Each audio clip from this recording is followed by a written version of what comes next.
salutations, it's me, Salty. Welcome to 2 Cents Toys. Today we're talking about the X-Men, Jean Grey, Cyclops, and Wolverine 3-pack. I think it's also called the Lover's Quarrel or Love Triangle 3-pack. I think there's a nickname for it. But most of us just call it the Jean Grey 3-pack because she's, the main reason why most people are buying this. I picked this up at my local GameStop for the low price of $69.99 before tax.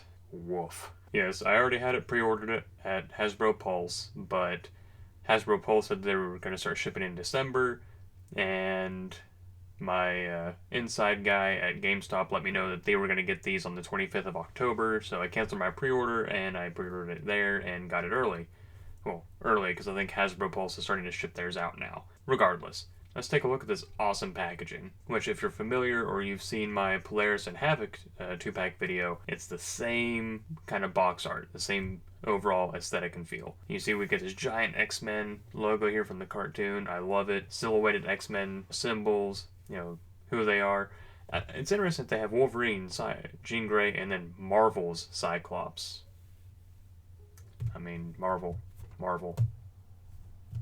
all over the box. You really had to specify Marvel's Cyclops. Who the hell else are we going to think he is? But look in here, you see that we get Cyclops, his extra hand, 2 Scott Summers heads, Jean Grey, extra Jean Grey head. We get Wolverine with a battle-damaged head, his bone claws, his regular adamantium claws, the folded hood, unhooded head, and then regular head.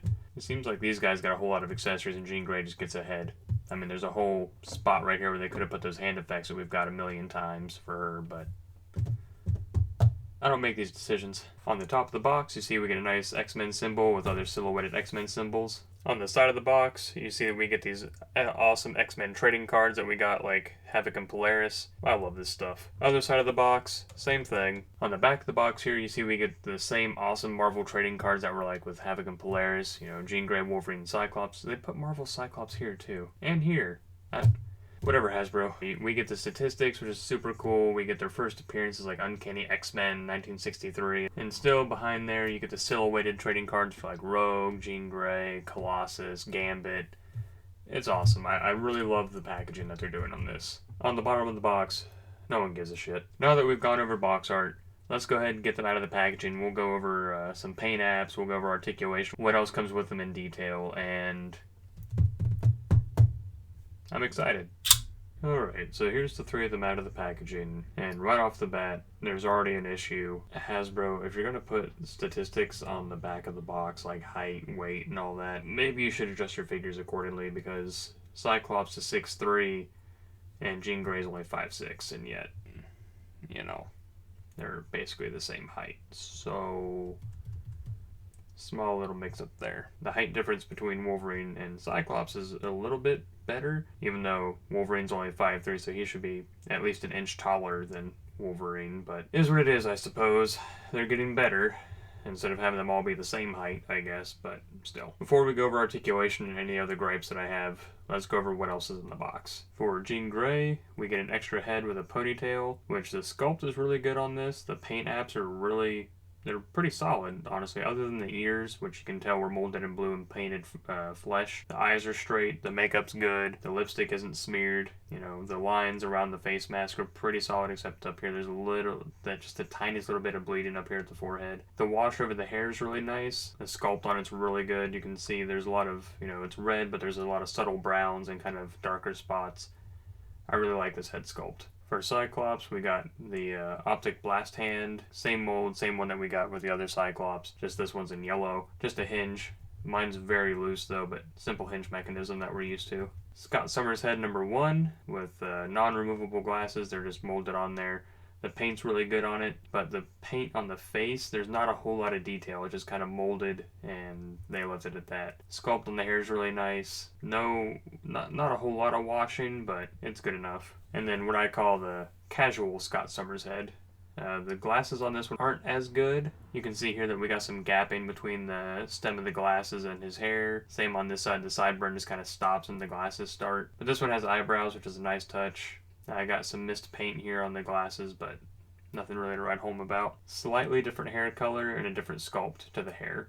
slightly. This one's more messed up. And then Wolverine got the most. So we got his folded back hood, which is very rubbery and bendy this time, unlike the other ones which were really rigid. So that's nice. It probably won't snap or won't lend itself to snapping as easily. Unmasked head. Not the best Wolverine head sculpt we've seen, but it's not so bad that I won't use it. You know what I mean?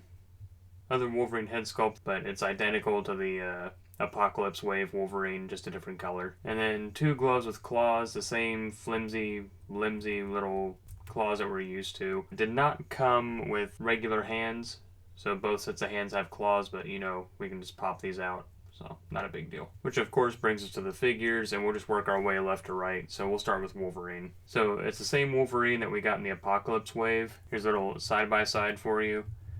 It's literally the same one. It's just, you know, different colors. The boots are a little bit darker blue.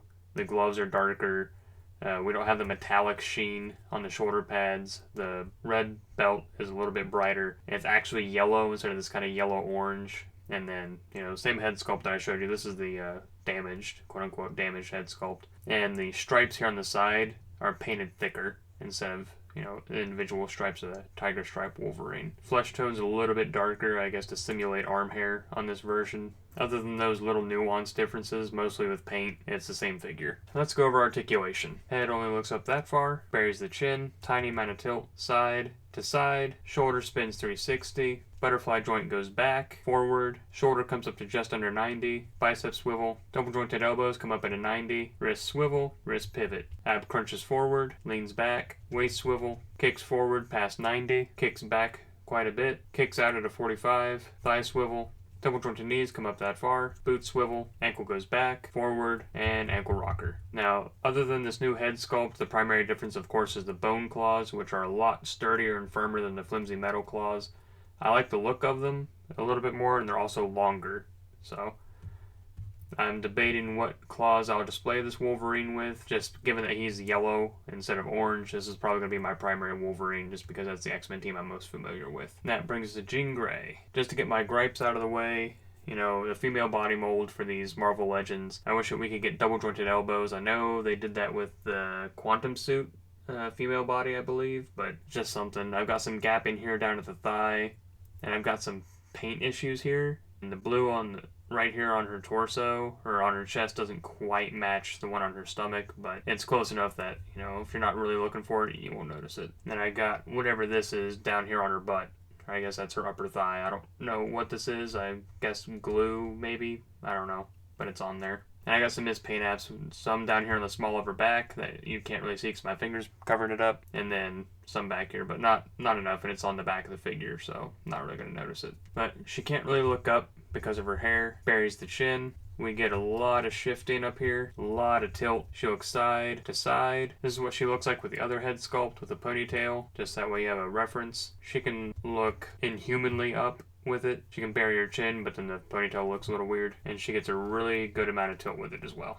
Her shoulder pads are affixed to her body, so if you want to spin 360, you have to go up and out to do so. Shoulder comes up past 90. Single jointed elbow comes up at a 90. Elbow swivel, wrist swivel, and wrist pivot. These gauntlets, they move, they rotate, so if you want to move her hand, you can move the gauntlet with it. Not a big deal. She crunches forward, crunches all the way back, leans side to side, a lot of side to side come to think of it. Booby swivel, kicks forward at a 90, doesn't really kick back a great deal, kicks out at a 45, thigh swivel, double jointed knees come up almost all the way, ankle goes way too far forward, ankle goes all the way back, and a rocker. But other than a few minor blemishes, I'm happy with the paint apps overall, and I'm just happy to have a Jean Grey in my collection. I missed out on the other Jean Grey that came out a while back, and I was not about to pay the $120 price point that I was seeing online for it, so I'm pretty sure she completes my animated X-Men team, so it's bittersweet. And last but not least, we have Cyclops, who has his bomber jacket, which was a huge thing in the 90s, apparently. I was alive throughout all the 90s. I don't remember bomber jackets being such a huge thing, but I guess they were to the X-Men. Hidden inside the packaging that you can't really see, we actually get the X-Men symbols here on the shoulders, which is a nice touch.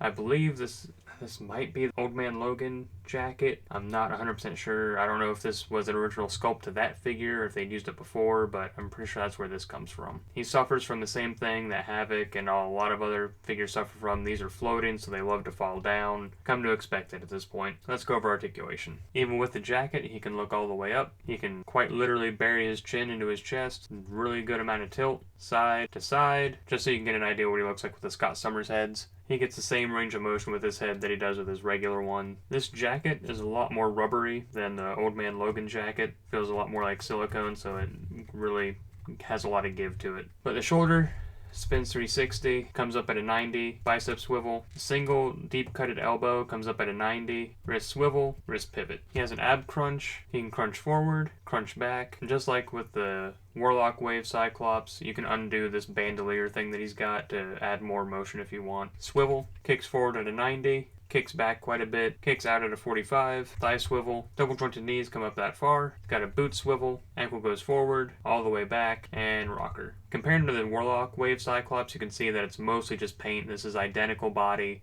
other than, the arms, which I'm pretty sure come from Old Man Logan. They look like the forearms may have been extended, just because it's Scott Summers instead of Wolverine, but it's hard to tell because I don't have Old Man Logan. You can see they cast the blue and a darker blue, and they cast the yellow and actual yellow instead of this weird orange color that we got the first time, which really I didn't even notice until I had this one in hand, and then I noticed how orange this one is in comparison. And then the visor up here, instead of being gold like it is here, it's yellow. That's really about it.